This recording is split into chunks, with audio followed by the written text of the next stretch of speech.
deuxième épisode de les mangas qu'on m'a offert et que je ne connaissais pas. Et je vous parle de Trigun, cette pépite. Mais alors là, je pourrais vendre un rein. Calme-toi, Juliette, calme-toi. Je sais pas si vous connaissez, mais si vous connaissez pas, il va falloir aller le regarder parce que là, vous ratez un truc, mais je vous dis pas. Donc je n'ai pas la version manga, je n'ai jamais lu la version manga. Peut-être qu'un jour j'achèterai les mangas et je les lirai. Mais en tout cas, moi j'ai commencé à regarder l'anime qui est incroyable. Vous m'avez entendu ? Incroyable. Donc l'histoire de Trigun se passe sur une planète brûlée par deux soleils. C'est un mélange d'histoire entre western et science-fiction, donc Star Wars et Lucky Luke. Et on va suivre ce personnage qui s'appelle Vache. Oui, c'est bizarre.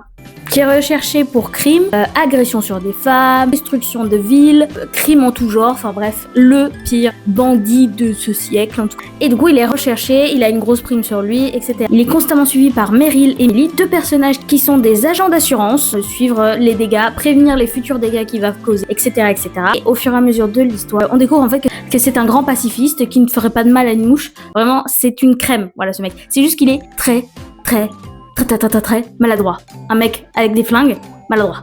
Le générique de Trigun. Mais quelle pépite. Bon, je vous fais confiance, hein, vous allez le voir. Deuxième manga que l'on m'a offert et que j'adore évidemment, je vous présente Alice in Murderland. C'est tellement joyeux. Donc c'est l'histoire d'une famille qui possède l'un des plus grands groupes industriels du monde entier et qui va se rassembler pour une tea party parce que sympa de se retrouver en famille, de voir ses frères et sœurs, trop sympathique, boire un petit thé, manger des petits gâteaux, l'amour en fait, trop mignon. Et donc Olga, qui est la représentatrice de cette famille, pendant le thé, va dire c'est le moment d'élire quelqu'un pour qui va prendre la tête de l'entreprise. Et pour être élu, il faut massacrer ses frères et sœurs lors d'une tea party. Voilà. C'est tout. Sympa. Qui rêverait pas d'un repas de famille comme ça en fait ? Moi, j'ai toujours rêvé. Donc oui, il faut que les frères et sœurs se massacrent entre eux et qu'il n'en reste plus qu'un.